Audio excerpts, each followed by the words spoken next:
There we go. Awesome. All right, we're Well, live. thank you, Nico, for being able to join me. This is the first episode of the Great British Builders live stream, where we're going to be telling you the stories about all of the cool builders here at the London Build Station who have been able to build through Colosseum, building through it now, and be able to talk about not just their projects, but a bit about what they, this environment. We're able to talk a little bit about your story, where you've been, where you want to go, and we can be able to talk about the real humans who are behind building the greatest Solana projects out there. So today I'm honored to be joined by Nico, Thank you for who having me. was the grand prize winner of the Raiders Coliseum with Reflex. Nico, you've been a building and since you were like 8 years old, discovering about programming, getting into web services when you were 11. It's cool. It was quite funny when we were like doing the kind of like review. I had a fun little tip that he had. Is like after you discover that symbols and text converted to value completely changed your life. Yeah. Sending you on this whole new path of programming, and now you've been able to grow today. Why don't you tell on a little bit about your story, where you've been, and dive into a little bit more, like a little bit of like a rundown of you now. Okay, sure. So I guess my story is one based primarily out of curiosity. So um, I just love looking up things. As a child, I was very much so an information sponge, and sort of that eventually came to accessing the internet. Through the internet, I got to discover what code was, and turns out it was just like text symbols, and like they were organized in a weird way, and I could see something from it, right? Like whether it was a website or an application. And I think I was pretty young when I figured out that like that doesn't cost anything.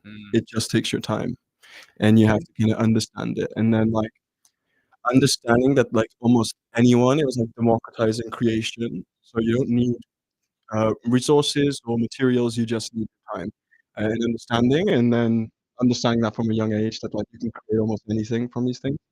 Completely infatuated. Soon after, started building websites. I went to my local coffee shops and any sort of store, anyone that would listen to me was like, "I need to build your website," or like, "I need to build your app." Um,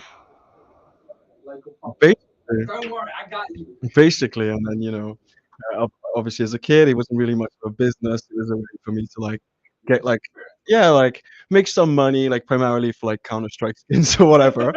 But They're expensive, but a reason is a reason. Exactly, and a reason was a reason to learn a program, and I think from there it just kept cascading and like getting more deeper into deeper systems that affect more people's lives on different levels, and then yeah, just kind of continued my steps throughout the program where I am today. What did you study? Like, where did like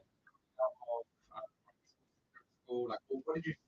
What did you study? Uh, so at secondary school, I was really interested in like computer science, information technologies, and but like there was a big part of me and like stage in my life I wanted to work with my hands. So there was a lot of like Yeah. physical engineering and like woodworking and materials Yes. that I also studied. Yeah, yeah. And like what it meant to work with your hands. But basically, since 8 years old, it's been Very stage in I was actually teaching the web development class. This was when Dreamweaver was. Oh my god, I remember Dreamweaver. Yeah, so I used to like I was teach mad. as an alternative to Dreamweaver our high school classes in I, exchange for I wish grades. I had you in my class. Yeah, it was pretty fun. I got to manage feel like a Oh, boss. that's fun. And then where was home? Where did you grow up? I moved around a lot actually. We grew up kind of poor, so like my mother was always from Wales to England, places like Birmingham, Essex, London. I'm back in Wales. Yeah, primarily grew up mostly in the UK, traveled around a lot, and I think that kind of uh, from an early age got me to understand like a difference in peoples, a different in Mm, cultures, and like excelled my curiosity yeah, almost. because it can be like difficult sometimes when you're moving around, you have to make new friends all the time. Like did you find how did you find those experiences having to like be up and rooting, changing, put in different environments? I think it's like gave you more resilience now as like how to pivot, how to adapt, how to like be constantly moving forward. Yeah, I think having being able to experience so many different environments where like I'm the person who has to enter the environment alone, it's kind of puts you in a scenario where you learn to get comfortable in uncomfortable situations and Yeah. you learn how to find your way. And today that's extremely valuable, right? Business development, or whether that comes to talking to investors, I think I have this level of confidence about me that they can definitely see, and people definitely witness. And I think this is from years of like having to brute force my way into a new group, like please accept me, I'm cool, man. I'm cool. Like we'll have fun. What am I gonna laugh? Yeah, exactly. No, and I think it's really like impactful of like these experiences that we go through as growing up. They really start like framing how we think about things, how we move forward. Like one of the fun ones that I always had growing up was my mom was a teacher, and so whenever I would like get grades back, I was really good at maths, and I would get like 90% of the test, and she would ask me, "Why didn't you get 100?" Mm. Not in like a negative way of like, "Oh no," but it's like, "Well, why didn't you get the Hmm. extra 10%? What could you do next time to improve?" Like, were there any like moments like that you noticed that like really just kind of gave you like a defining character trait that you look back now as like that actually taught me a really valuable lesson? I think for me, like my parents didn't really push hard on me. They didn't really push hard on me. I think we didn't really have such close relationship. I was always and checking things out. I think the modern meme of like you can just do things was the earliest Mm, lesson that I learned from all of this, which is like I was just a kid, I was just exploring, and because there was no one like to tell me I couldn't, or an adult to tell me that like a child can't program or anything, I kind of discovered early on that you can just do things, yeah. right? Like I mentioned the example of walking into coffee shops at Yeah. like 13 years old and telling them like I'm going to change their business. I, didn't quite realize at that point it's not something a kid would do, Yeah. but you can do it, right? Yes. And like, there's the saying, you can just do things. You literally can, and I think that was one of the earliest sort of foundational lessons that shaped everything. Yeah, no, it's so important. Like, these I always have the idea of, you wanna like ask for permission, not for forgiveness, or ask for forgiveness, not permission. Yeah, You know, exactly, you want exactly. sometimes you need that little bit of like extra push to be Mhm. able to like go through and to be able to make something. And how did then like that lead to you like going from school into university, graduating, going into the workforce? What did that then those steps look like for you to end up falling into this crazy world of Web3 and into building Reflect with Solana? I think I've always been interested in distributed systems, so systems Mm, across multiple devices. I think it was like early or just before university where I discovered Bitcoin, and obviously the ecosystem that comes along with Bitcoin and the types of people, ideas in distributed systems. I would say that was early university. My focus was entirely on innovations. So cool. I had this thought in my head that like I was one of the best problem solvers that I've ever met, and of course you're going to think that yourself, but it kind of reigned true throughout my life. And I at this point was gunning for an innovations job with the British government, Yeah. which I ended up getting after graduating, with the purpose of like identifying innovative systems and like applying them to the nation state. One thing we did was like gamifying education for like ex-convicts, and then my next thing was like looking at the legal system and like how do they stop like editing and like corruption in records. Mm. And that Mm-hmm. was one where they were looking at ledgers, Yes. distributed Yeah. Yeah. ledgers. So because of my experience in university at that point, I was put on the lead of that team and like working for the government and like doing research on, at the time it was heavily Ethereum based, um, discovering that like, hey, this system is very interesting. You can program on it, and I ended up contributing to a few Ethereum protocols by just reaching out and said, "Hey, I work for the British government. I'm really interested in innovations.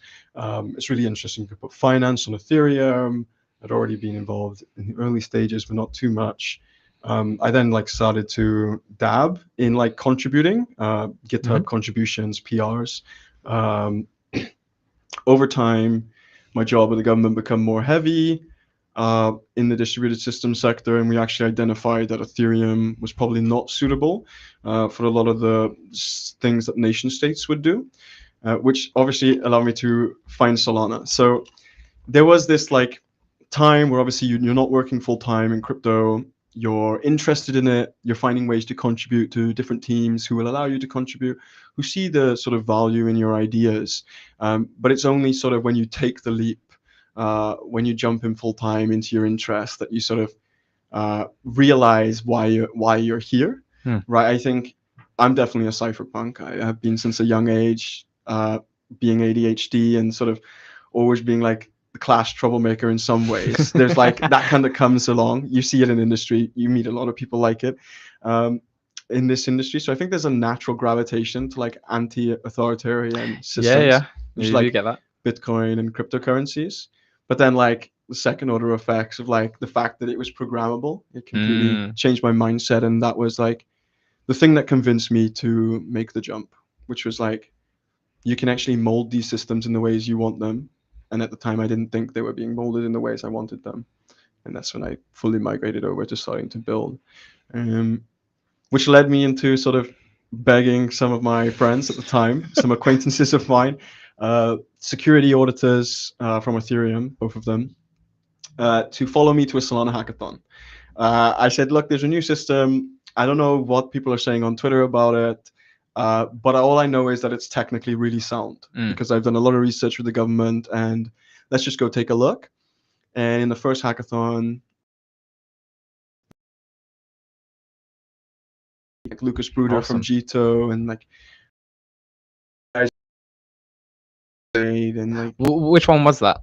If you remember the it name. was like Yes. when the hacker houses actually became a thing. And in those two, we kind of discovered that like there's real technical value here. It actually accelerates the vision of crypto that we want to see.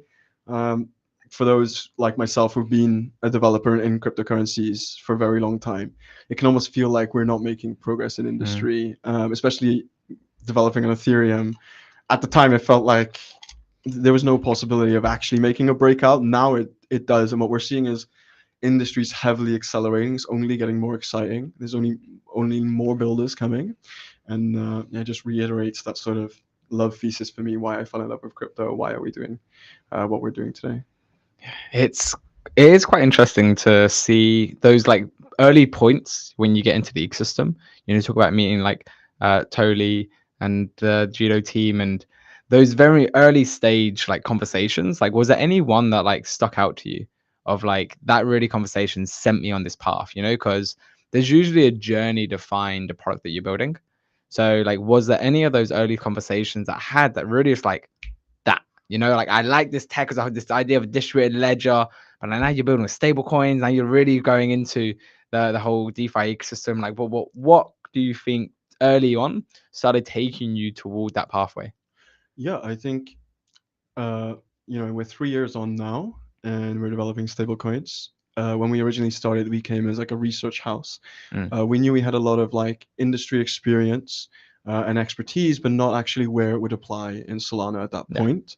Uh, Solana was very new. I think the primary sort of value proposition was like an order book, Serum at the time, and we had conversations with Tolly and the early governance people about like ZK voting and like zero knowledge. And we went down this zero knowledge pathway for 2 years. Mm. The idea was like to create the first productized version of like a system that uses ZK. Again, trying to accelerate from research into product, the industry. But actually, we ended up building multiple different things. So first, it was like a Yami Pay was like the first of payment sort of point of sale system, Solana Pay. 12 hours later, we released the first launcher for it. And it always came like we were looking at what is the narrative now and like what is the market Mm. doing now. And I think that's so important as a founder is to not get caught up in the future. But we actually did at that point. Yeah. And so, we had all these ideas about like vast payment systems. 3 years ago on Solana when, there was no sort of users on Solana, all different ideas, private wallets, and sort of all the deep technical ideas that Mm. one as a researcher would have. Um, I think the biggest lesson we learned throughout all these pivots and like chasing the market that exists in the future is that the ecosystem and the culture is constantly changing, and what Mm. users find value in is constantly changing in this industry. It's nascent, it's new, nothing is settled, and we kind of realized that we were wasting our talents, like building from very very technical discussions and like building in the future and like having talked to Totally and things. There's a lot of narrative around like where's the apps. We're now seeing it today, like big app focus on Solana, and even other networks are following suit. Yeah, for us it was like really finding out what we specialize in. We Mm. didn't see other teams who had the level of research we did on DeFi, and the amount of pivots and information we had on where the market was. I think Yeah. every time you pivot, you get a bit more of an understanding of like what is the market like on that network Mhm. for that specific thing. And like ultimately, we understood that like stablecoins have the biggest PMF in crypto, but Yeah. they also have the biggest problem. And Mm. like it was a problem that no one had identified. And so like we went to multiple different like issuers, technical teams, investors. We asked them about the problem. They said, yeah, it's going to be a big problem for the industry going forward. And that kind of clicked in our head. It's like our research tells us we have a solution for this, Mhm. based on the tech we have from 3 years of pivots, and why not turn that into a product? And that's what we're doing today. And so, like, let's dive into that problem then a little bit more. Like, Yes. So what are you seeing? the simple problem is essentially, um, you have a stablecoin boom coming, or let's say an asset boom, Mhm. right? A tokenization boom. There's a big excitement around stablecoins, treasuries, real world assets in all their different forms. And I think that's really great. And we want as many sort of corporations and industries to accept stablecoins and issue their own stablecoins. But the biggest problem with that is essentially you create massive pots of idle assets, Mm. massive capital inefficiency. And then what you might see is like a return to centralized intermediation. And what I mean by intermediation is like when you put your money in a bank is trying to get the most efficient Mhm. interest rates from it. Yep. You can still spend it, but it's actually deployed, right? In an analog to crypto, it would be like it's in a DeFi protocol, but also spendable. Yeah, yeah, yeah. That They only doesn't have to hold 10% of it on deposits. exactly right, and that system doesn't exist in crypto today. And we started Mhm. to look at like what is the fundamental value proposition to every single person on earth when it comes to blockchain today, and it's like opportunity. When you mean today, it's a new industry. There's a lot of opportunity. Yeah. It's the reason why a lot of people come in, but you have DeFi and all these great apps, they're competing against opportunity. Yeah. Because if you want to deposit into a strategy or into a protocol, your assets are deposited there. We don't have intermediation. Mm. And so the more assets you have on these chains, you're going to have a really, really bad time. And like DeFi will be competing for access to these assets, and users won't want to deposit them because of opportunity cost, right? So we set out to essentially solve the problem that as you get more assets, you get more capital inefficiency. Mhm. We wanted to create intermediation systems that are transparent and like specific. So Mhm. if you just want US Treasuries, you can just use US Treasuries. If you want a higher yield funding rate delta neutral play, you could do that. These are all strategies that we tokenize. And the idea is as more strategies become available via real world assets, different tokenized assets, as well as like more stable coins, we can make them efficient and like create the synergy between DeFi apps and these different apps and the user who doesn't want to face opportunity cost, right? The idea of like you can earn an interest rate while it's in your wallet and trade, right? I think that's the biggest value proposition that we're trying to solve. Mhm. And who have you then like found that has been like within the ecosystem so far, been like some of the best people to be able to work with on this problem? Because I feels like it's quite a collaborative solution when you talk about all these different assets being held by many different DeFi protocols and everything that can be continually growing. Who have you found to be the most helpful when you've been bringing together the company? Yeah, we spoke to quite a few different founding teams, from people from Camino, Jupiter, Drift, probably the most helpful in the early stages of what we're doing. I think forming the idea itself came entirely internally, but identifying sort of our customers was Mm. easy for us because these teams came to us, right? We're already talking with some of the largest TVL sort of holders on Yeah. Solana today who realize they have idle capital, and a lot of their users don't want to face the risk of like directly depositing into DeFi if there's no insurance and things like this. We've kind of built the system for these apps to provide that service, right? So um, I guess those are the conversations that are guiding our like market strategy in what we're doing, which is like converting idle capital first into Yep. available capital for DeFi. And then once it's available for DeFi, you should see a major surge in TVL. So it's pretty collaborative project. We don't have any PvP, and so we found that a lot of DeFi has already reached out to start exploring options with Reflect stablecoins. That's awesome. Like, and did a lot of that like out inbound from these other companies come after Coliseum?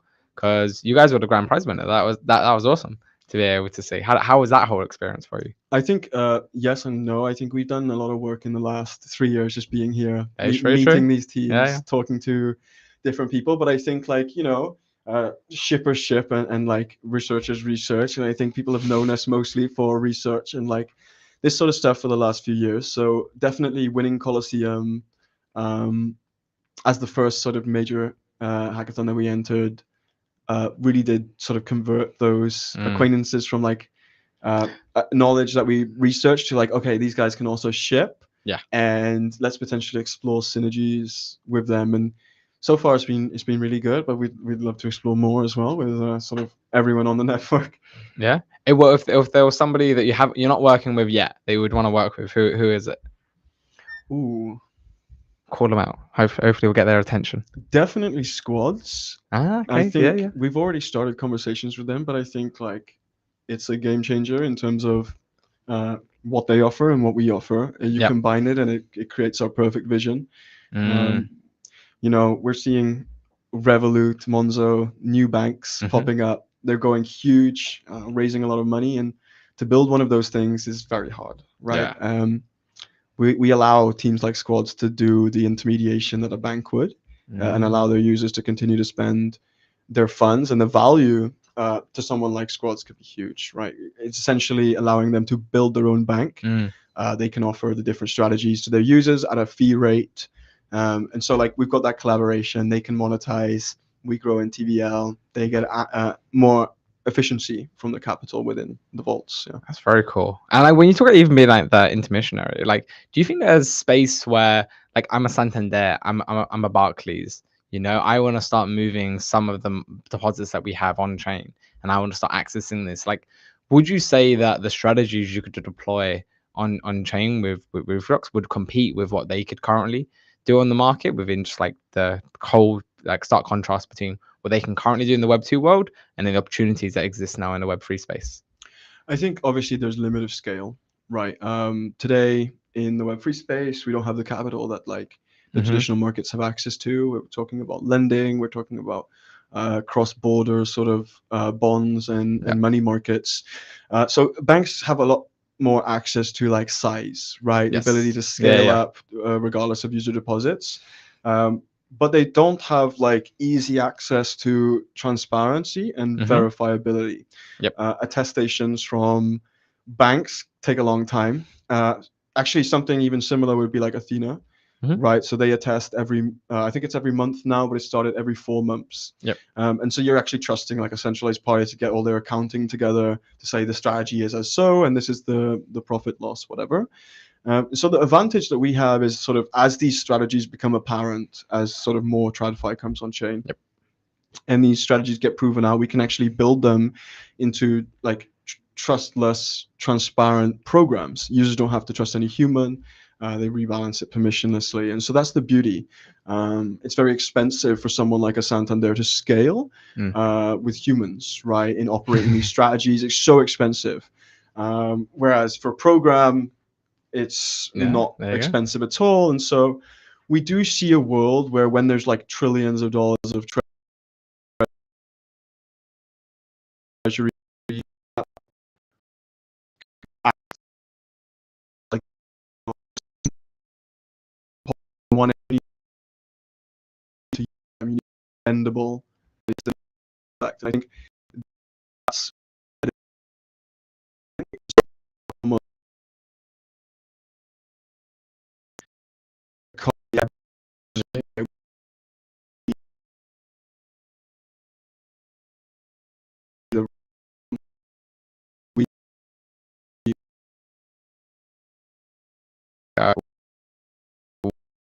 idea of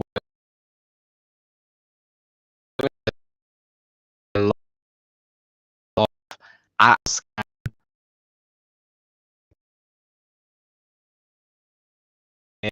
I heard this like 16-year-old kid made a million. They just see the headlines. They see this like world as like a wild west, a fad. It's not real. But if you've looked under the hood, you realize it's just a better technology. Mhm. It's just doing ledger technology better, Mhm. and it's creating, as you're saying here, like the verifiability, the transparency that you just don't have in current systems, Mhm. and it's enabling the progression of technology. And I think what's really going to be insightful is seeing a lot of the teams like yourself being able to ship a product that we bring someone from Santander down, and they hear about it. They're like, "Oh yeah, fuck, technically we could use that." Mhm. Like, but obviously, like, as you're right, like the scale of the market isn't quite there. We're still a young industry, Mhm. still growing step by step. And it has to do that because you've got to build trust. Yeah, You've got to exactly. bring in the players. It has to go brick by brick. But then there's gonna get to a point where it's almost like a tipping point, Mhm. and they're gonna be like, we should do this. Because then they're gonna be like in their boardroom and they're gonna be like, I hear Barclays is doing this. Mhm. Like we gotta get ahead of them. Mhm. And then that's gonna then like it's gonna incite and they're gonna start running and like to be able to make it happen. And right now there's the opportunity to build it. Mhm. We get to build the solutions, we get to make it come true, and we get to like see how everything's all gonna be able to piece together. You get to go through the trials and tribulations Mhm. of building a startup, shipping a product, getting it to the market, seeing Yeah. it bug, seeing it found, having to fix it, having to go through it, and like now's the opportunity to be able to do that in a space, and then in a few years when things really start going to that next stage, like you're ready. You got like tried and Mhm. true product ready to go. Like, and like let's just talk about the product development for us for a minute. Like, how has that been for you? Like being able to like you talk about earlier on about like we had to like I don't know if it was on. I don't know if we were live streaming then, but we'll talk about before of like, yeah, when you first got into Solana, you had to chew glass. No, you had to smash your head through the glass before you got to chewing. Like how has the product development journey been for you? And like being able to get it out to people, the whole how, like whole,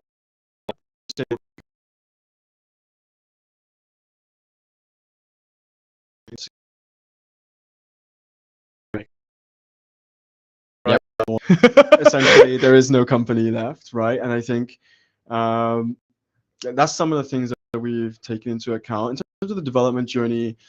Because we were so early to development on Solana, Yeah. we actually have probably some of the highest level of capacity in terms of skill Awesome. to You develop. chewed a lot of glass. Yeah, so we've reached a lot of glass, and now it's back to sand. Yeah, and essentially what we're doing now is a lot of economic auditing, a lot of like making sure Yeah. these systems are rigorous and like very stable, and that's like quite a complex level of engineering Yep. because it's not just an audit for security, but you're also testing the economic models of Yeah. the strategies. So it's a different type of development. It's more akin to something like a fintech, where a majority of the time is in the checks and the validation of the strategy, rather than the actual execution and deployment. Yep. And the cool thing is that as you're building it, getting to speak to the people who actually you want to build it for and who also want to use it. And because we have to take such precaution, we also get that added time. And so when it comes to those who want to integrate with us, we get to add those features that they want in like the later sort of release schedule, Yes. right? So yeah, I think it's been very stressful, very long. I think there was this whole point in Solana that we discovered when we first started building in the Coliseum hackathon, which is like DeFi protocols on Solana don't have like a lot of documentation or a lot of like SDKs that are modern and up to date with the new Solana versions. Obviously, that's a consequence of Solana building so quickly. But yeah, it was just a lot of work working with these teams to get their old programs to integrate with the new versions of Solana, such that you could have the most efficient programs possible and the most efficient sort of intermediation strategies. And it was a long road. It was about 6 months of total development to get to where we are now, but we have 2 strategies ready, Cool. and currently in testing. There we go. Like, what is like the next milestone for you? Like what are you looking forward for? Like you're currently sweating about. It's what's fueling your all nighters that you need to get across the line. Yeah, so we're currently closing our raise, but alternative to this, Very we're exciting. actually about to GTM with private partners some of these stablecoins. Very cool. So it's actually getting like some of these funds who've been interested in sort of the yield Yep. to test it out in the early stages. Nice. And so that's what we're currently stressing over. Looking at our insurance systems, our risk management engine, just running it constantly. You know, we've had a lot of experience with testing this on mainnet now in different Yeah. periods, and we're just kind of that's everyone's just worried about like, are we ready? Are we ready? I think we're ready, but we won't know until we scale, right? So Yes. Yeah. Yeah. And like, so what does it look like for one of those funds being able to play with it? You know, like what buttons do they have to click in order to be able to be utilizing you? yeah, so we make issuing stablecoins as easy as like 2 clicks, right? Cool. So you pick the strategy, you issue the stablecoin, choose the amount. So that's how it is in terms of like actual issuing. I think one of our primary focuses, however, is building for developers. Yeah. So, like we Hmm. said, squads, we want them to be able to offer strategies to Fuse wallet users or whatever. So what that looks like is building like the world's most simplest API for creating stablecoins, right? The idea that they just pick the strategy, Yeah. the amount, and then mint. Uh, that's one of our major focuses right now as well for our sort of strategy for early users. And what's then your expectations over the next 6 months? Six to 12 months, you know? Well, where do you think Reflux is going to be? I think potentially will be the largest capital efficiency system on Solana to start with, um, in That sounds magnitudes good. of 50 to 100 mil TVL. I think there's already sort of upwards of 300-400 million dollars on Solana doing what we do today, but in like the format where they have to deposit and it's not in their wallet. Mm, It's not in a stablecoin format. They're suffering opportunity costs, right? If a new token launches tomorrow, they won't be able to access it with that liquidity. yeah. Um, so yeah, um, It's growth, sounds like. You yeah, know, like it's growth. this is the moment, you know? You It's talk about growth. closing your Yeah, fund, kicking it off, getting people onboarded. You know, it's almost like the exciting part. You know, yeah. you've been doing all this work behind the scene. Like, how many people are on the team? Just four of us. Yeah, 4 of you. yeah. Like, and like you guys being like working hard, Mhm. building ahead. You know, now's the time for the world to see what you're made of. Absolutely, absolutely. I mean, if we just close with squads, they have 15 billion in TVL, right? So 1% of it is great for us, and I think I hope you're listening.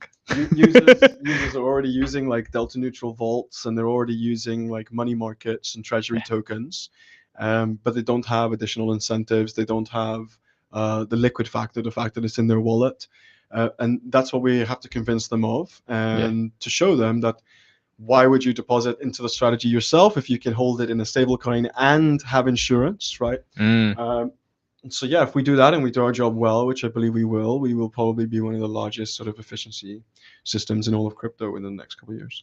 That's very exciting. Yeah. And like, how does that make you feel? You know, if you look back at like where you started, selling websites to cafes, Yeah. you know, and you get to like look at like where the journey is taking you, and you Mhm. get to like talk about what you're being able to build now. How does that make you feel? It feels vindicating just because we closed basically one of our ideal raises recently, or about to close actually. We've gone through many ideas, many products. We actually have turned down multiple multi-million rounds Mm, throughout history, just based on the premise that like we didn't think that this is needed now in order to help the industry scale yeah. now, or that there was like a real solid business case around what we were doing originally. But today, you know, all of our research has accumulated into this like solid thesis, and it's been sort of validated everywhere we've been. Anyone we've spoken to has realized this sort of major problem, and validated sort of our thesis on how do we solve this problem for the industry. Not just that, but sort of the demand we had for our latest raise. Was off the wall, and I think that just signals to us that, you know, there's a big need for this, and like we have just awakened a giant, a potential new narrative. And yeah, it's exciting, but also like it's just begun. It's been a long Yeah. journey, but like we've just got the car to the start line, and now it's time to actually accelerate, right? And I think that's how we see things, and it's daunting, but also like as a founder, it's the most exciting and like life fulfilling thing you can do. So yeah. Yeah, no, it's because I think founders, like, you're always trying to think of like what can I make a difference. I think founders are built slightly differently. Like, we work with a bunch of different people. Like, Mhm. it's a super team, is that talent community. A lot of the time I tell people is like, are you sure? Are you sure you want to be like, because it's not the path that many people want to go down. Mhm. And many people don't get to the stage that Mhm. you're at, and don't get the opportunity to be able to be there. Like, what would you say to your previous self when you were constantly pivoting, finding fit, maybe even to like the younger self who was like, I feel this desire to get out there, but you're just not quite necessarily finding that like kicking off part and like way to then like go forward. Well, what would you share with then that previous self of yours to say, almost in a way of like, keep going because like you're here today, but like, what would you say to them? I think don't be afraid to Mm. pivot because as like a founder Hmm. who it's different when you have like co-founders. I also have co-founders, but when you're the leader of the team, I think there's a lot of sort of people looking at you as sort of the vision point, the sort Yeah. of the person who's going to lead that team along that pathway. And as you pivot more, it becomes more stressful for your team, you know. Like, uh, whoa, where we go, man? yeah, so like we've dropped so much technology, and actually at one point lost the faith of one of our co-founders that left us. Mm. um, That's always tough, yeah, you and know. so for me it was like there was a lot of guilt around like maybe this idea isn't the one, and like maybe Mm. it won't get traction, and like being feeling almost like afraid to bring that up to your engineers.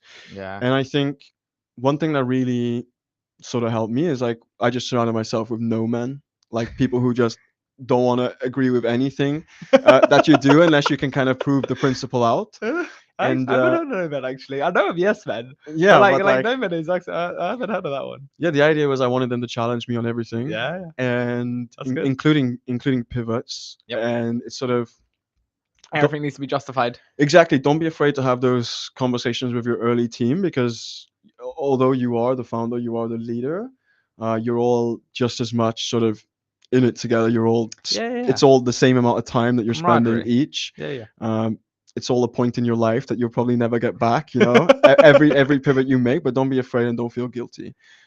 Because one day you'll get it and everyone in your team will get it and Yeah. everyone will click and Mm. they'll realize that this is what we were built for. Yes. This is what we are better at than anyone else. Mm. And once that clicks, it really feels like an ignition moment for you. And yeah, I would say. Yeah, that alignment is so powerful. Yeah, and yeah, I can attest to sometimes you have to kill your darlings. Hmm. Like you've been working on something. I'm lucky. I studied economics. I learned sunk costs very early on. Yeah. I'm close to a rational person sometimes. So and then I learned this idea of like kill your darlings. Hmm. I was like, all right, then I say, but sometimes you can go like, okay, we're going here, we're going there, we're going like this way and that way. You're like when you're understanding pivots, like it's almost like an art. Hmm. You've got to know when is the best time to be able to do it. Like, what was that feedback you were getting from the market? Because like you can be afraid to be able to make that pivot, but sometimes you have to make the pivot.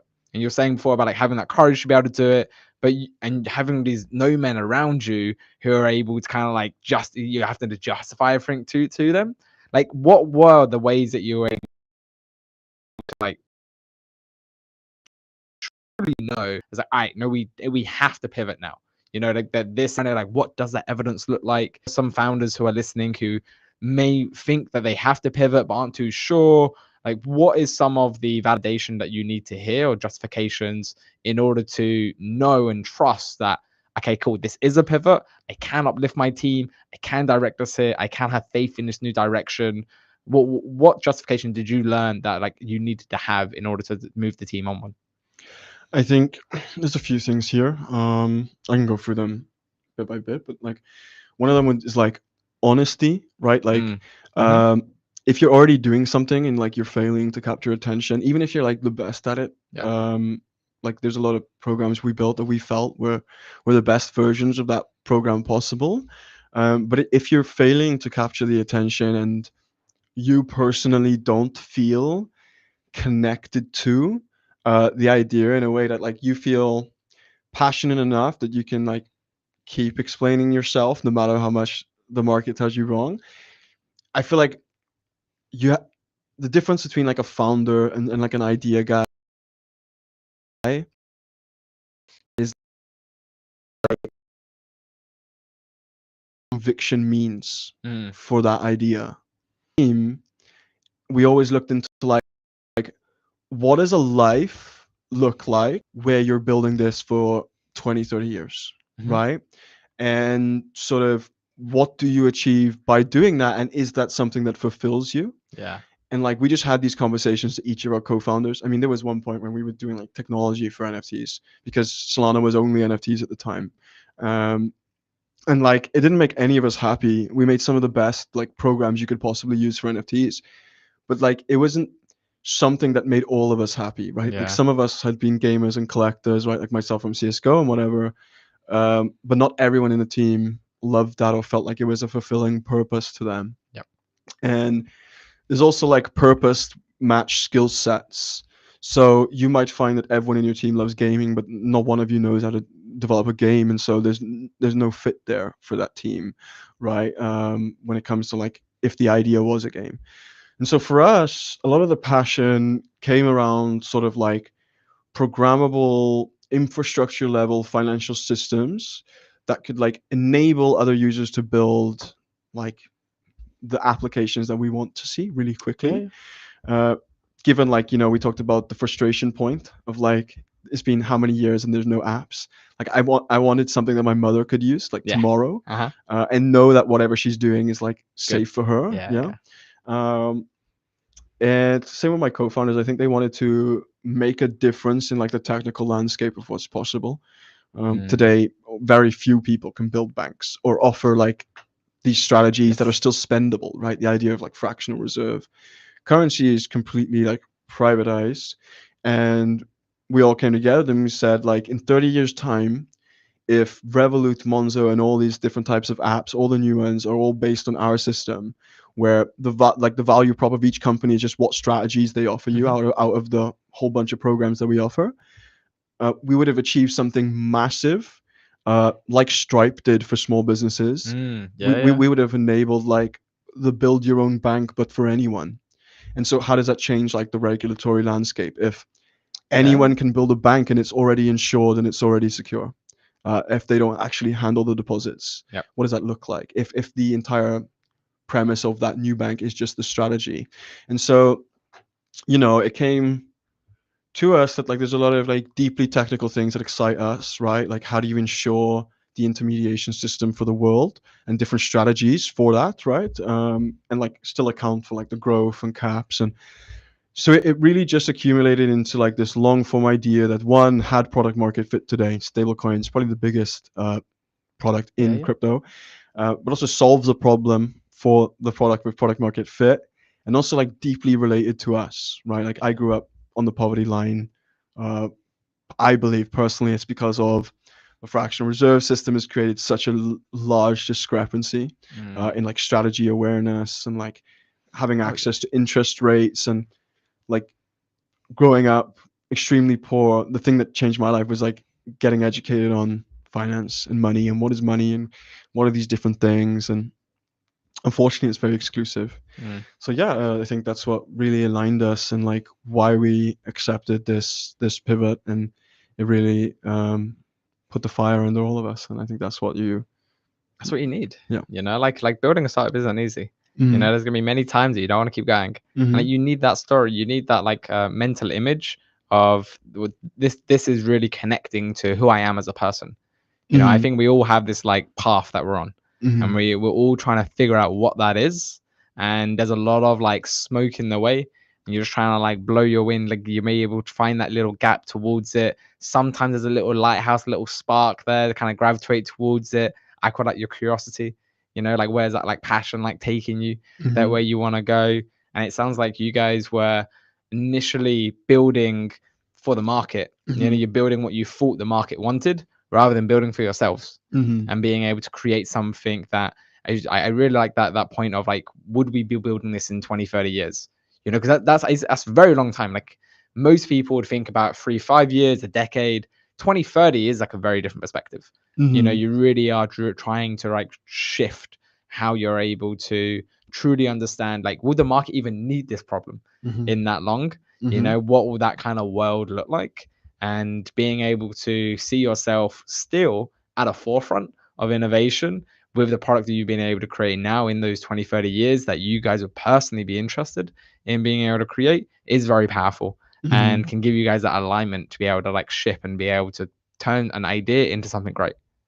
As I said, it feels good when you know that your co-founders feel fulfilled in what they're doing, Yeah. in like the problems they're solving, and like where that fits in the world, and like its usefulness. And I think it's a grand vision. It's a big vision. I think it's why we have the backers we have, which we'll be announcing shortly. But yeah, we're very And excited to execute. and then how did you find your co-founders? Let's dive into that story. Like, how did you guys all come about? Like who was the first to meet who? Because if there's four of you guys, like what was that story? How did you come about? Yeah, so in university, as I said, I was contributing to different protocols at the time.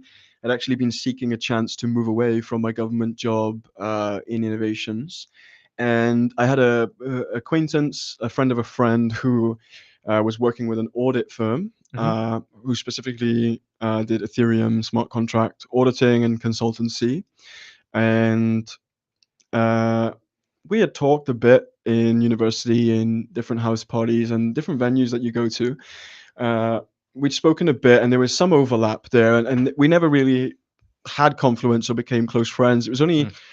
after university when I sought this person out and I asked them like, "Hey, you still doing blockchain stuff?" And they were, "Yeah, we're still doing auditing on Ethereum." And I asked them if they'd heard of Solana, and at this time I was just an acquaintance with Carol, my original co-founder. He had a good man. It's always a person of a person that you know, and so he had a very, very good friend who's a very talented electronics engineer, hardware level engineer, who was doing also auditing. And after 2 weeks of starting, as I said, begging, convincing them, I said, "Hey, just we're all interested in blockchain. I've got no one to go with. Just come with me, check out Solana." We checked it out, and I think it was pretty clear after Prague Yeah. that we wanted to build here. Mm. We didn't know what, but we knew that we had a very talented core three in terms of like programming ability. Yeah. We picked up Rust very quickly, etc. So yeah, it was very easy to pick them and like solidify that team. And like the lucky part is that we had like the friends of the friends acquaintance. Um, our fourth co-founder, our third co-founder, sorry, Chakra or Jakub, we found via an issued code challenge. Ah, okay. Uh, because of the level of our team and the amount of money that we had at the time, I was bankrolling a lot of it personally. We needed to get the best possible skill for the lowest possible cost Hmm. and like the most possible passion. And like as I said, I've always been curious online, and Yeah. I don't know if you've heard of something called Cicada. Yes. Yeah. Yeah. Cicada 1337, and they sell a bunch of challenges. Yeah. Well, we did something similar. We just Oh, posted a fun. challenge and we said, "Hey, if you know any developers, let them know this challenge, and we're going to give a cash reward to the best and quickest solution. Yep. Not just the quickest, but it has to be the best." That's how we found Jakub, our That's dope. latest co-founder, and then we also have Leo, who was previously with Metaplex. He does a lot of like research and posting. His posts get a lot of attention. And he just has a deeper understanding of like sort of the markets and like where we fit and like how we message that and how we connect with different teams. And so we brought him on as like the first non-technical co-founder, although technically he's also developer. So yeah, right now we're a team of four. Three of us just real techie, and then Leo who leads our sort of market and like That's cool. And business. and like, how have you found? Because four is like a very tight team. Hmm. You guys are keeping lean. Like, what are you imagining the expansion looking like of growing at your team? How long do you want to keep it as just you four? Have you guys thought about what that trajectory looks like, especially with like closing arrays? That new capital. A lot of that does go towards fueling the team growth. Like, have you thought about what you start to scale as? Yeah, I think in the engineering department, I think we're pretty good for now. As I said, we have two initial strategies, and the goal is to scale them up in the first year Yep. before we sort of explore more volatile, more interesting edge case strategies. Scaling, yeah. When we close this raise, we definitely want to look into growth, more traction. I think Yep. social capital is probably the most important thing in this industry. We've seen like teams like Aave execute flawlessly over the years doing that, just keeping relevance. And as all your centralized incumbents go bust, all the deposits come to you, right? And I think that's like a really strong model, and I think it's definitely something we want to scale into. But over time, I think this idea that like having like engineering teams specifically for strategies, like individual strategies, Mhm. and like financial management of each of these stablecoins. Although they're like Yeah, yeah. decentralized and permissionless, we always want to make sure we have the best sort of teams for each of them, Yes. accessible for any of the depositors or any of the integrators of each strategy. Yep. I think that's how we scale this like intermediation company essentially. Okay, cool. Yeah, yeah. So you're scaling through the strategies. Yeah. So rather than thinking about mentality of I'm just like growing departments of my team, it's we're kind of like we're set as what we do. You know, there's maybe like a one or two hires here or there from the social marketing side, BD maybe like just bringing together that, but like you guys like let's ship more strategies and let's make sure those strategies are serving the customers Yeah, consistently. yeah, exactly. If you have a strategy that goes parabolic and goes multi-billion TVL, then probably you need a team just to manage that strategy, right? Just to manage the integrations, the customer Yes. support, and whatever it may be. But for now, I always have the idea of keep lean, as Oh lean as you yeah, yeah. possibly can, No, that's very true. and that's what helps you survive. Very cool. What's like for you now? Like we talked a little bit around your story, how you kind of how you got into it, how you met your co-founders, the vision of the product, or what you want to get into. You know, what would you say is like one of the last things you want to kind of like leave everyone with to kind of like share on part on what you've learned through your whole journey and what takes you here today, like whether that's like a principle, a moral that you stand by that has really helped you in hard times, something that you see in the ecosystem as like what you want to be able to help support and grow. You know, what was one of those last kind of like final thoughts you want to like share with everybody? I think as if I look back at like my young self as an aspiring builder, as an aspiring entrepreneur, I think we get too caught up in like the idea of what is a founder and Mhm. like what is an entrepreneur and like what that means, and we don't actually think to ourselves like, are we building something relevant now that people want now? I think it's a bit of an ego game. I've been Mm, there. I think every founder at some point has been there, and I think one of the biggest lessons is like drop the ego and like build conviction, mm. right? Drop the ego and build conviction. Because someone with a lot Wrote of that. ego might think that their like new idea that they've had is amazing, Yeah. and there's a difference between ego and like proven conviction, Mm, hmm. right?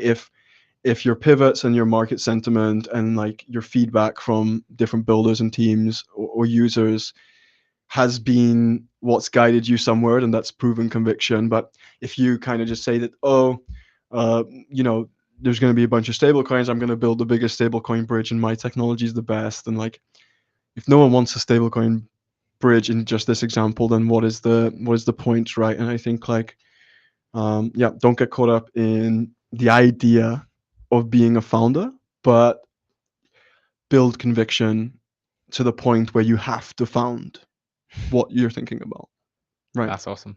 No, I love that. Well, Nico, I appreciate you Of being able to course. join us. Thank you very much for having It's, me today. of course, it's been the first Great British Builder live stream. We're doing this every day for at 6 p.m. So you can tune in next day in order to be able to see us as we continue to support. We're at the London Build Station. So if you're not here, apply and you can come and join us to better get all the support you need competing into the Coliseum Breakout Hackathon. You were a grand prize winner in the previous one, so the perfect first guest to have on here today. Nico, I do appreciate you coming down, Thank you again, and Cap. you'll be here all week at the London I Build will Station as be. well. Yeah, come visit. There we go.